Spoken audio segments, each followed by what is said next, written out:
Good evening, and thank you for joining us for our 8 o'clock digital update tonight on this Tuesday evening. We are live right now on all of our digital platforms. We are on Amazon Fire, as well as Roku, YouTube, Twitter, Facebook, our website, and our news app. If you're on Facebook, feel free to ask a question. If you have any questions there, I will answer them at the end of this digital newscast. If for some reason we can't get to it, we'll get back to it after this digital newscast and get you that answer. We have a couple of big stories we're following tonight. First off, it will be cold tomorrow morning. It will be cold for the next couple of days, really. Jamie Erdahl will have much more on that tonight at 9. We do have some tips for you coming up, though. But first, we have a tragic update. In a story we've been following since Thanksgiving, we have learned that the victim in a shooting on East 35th Street here in Savannah was, in fact, a 9-year-old that was shot accidentally. That information is coming from police tonight. It happened in the 900 block of East 35th Street near Ogeechee Street there. Officers found that 9-year-old. They've identified him as Gabriel Early with gunshot wounds in that house. He was taken to the hospital where he died.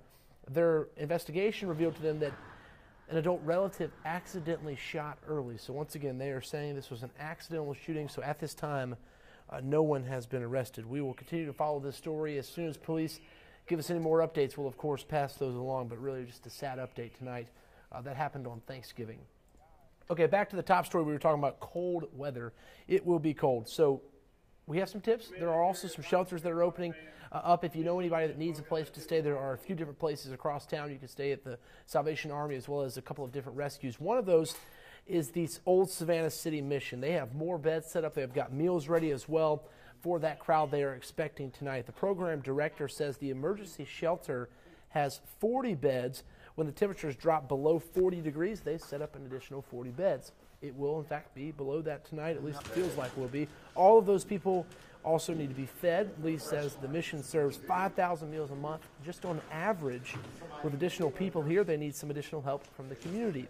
They're looking for donations of breakfast and dinner food proteins, as well as laundry supplies to keep their bed linens clean.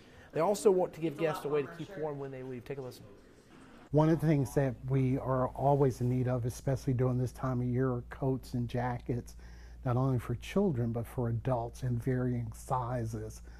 They are beat up so much. They're also looking for outerwear like gloves and hats as well. Even when it isn't cold, Lee says there are about 30 or 40 people staying there each night.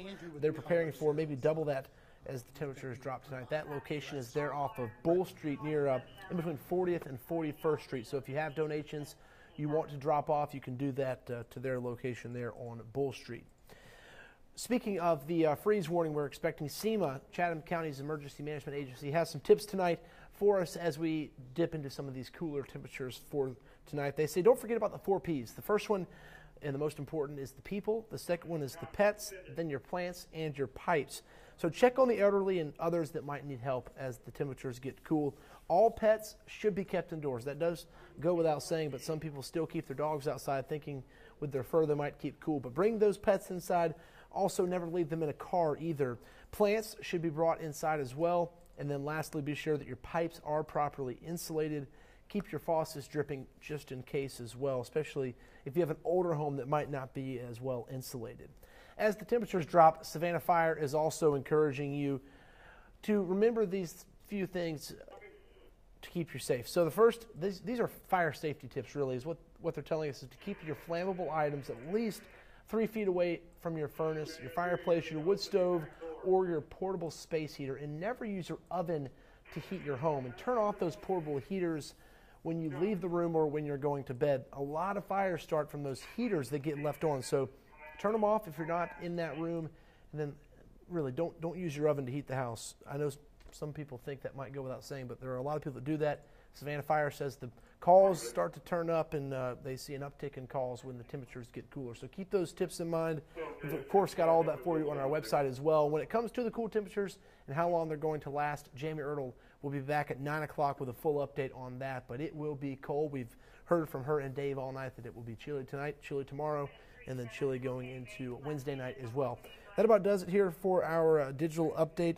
Looks like most people just saying hello. No questions, which is always a good thing. It means everybody knows everything. So thanks for watching as always. You can join Jamie at 9 o'clock on all these same platforms, and then join Dawn Baker tonight at 10, and then again tonight on The News at 11. Have a great night.